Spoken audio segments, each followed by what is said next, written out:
गुज़श्ता 24 घंटों के दौरान मुल्क के बेशतर इलाकों में मौसम गर्म और खुश्क रहा।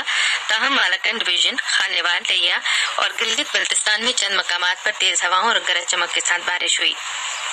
महकमे मौसमियात की पेशगोई के मुताबिक अगले 24 घंटे के दौरान खैबर पख्तूनख्वा में अक्सर मकामात पर, जबकि गिलगित बल्तिस्तान और कश्मीर में तेज हवाओं और गरज चमक के साथ बारिश का इम्कान है। इस दौरान बाज़ मकामात पर दरमियानी और चंद मकामात पर मूसलाधार बारिश का इम्कान है। आज रिकॉर्ड किए गए गर्म तरीन मकामात के दर्जा हरारत सक्कर, लाड़काना, तादू 43 डिग्री सेंटीग्रेड और जैकबाबाद, रोहड़ी, शहीद बेनज़ीराबाद, मोनजोदड़ो, पटीधर और मिट्टी में 42 डिग्री सेंटीग्रेड। आज रिकॉर्ड किए गए ज्यादा से ज्यादा दर्जा हरारत इस्लामाबाद 32 डिग्री सेंटीग्रेड, कोयटा 30, मुजफ्फराबाद 31, पेशावर 36, मरी 21, लाहौर 37 और कराची 33 डिग्री सेंटीग्रेड।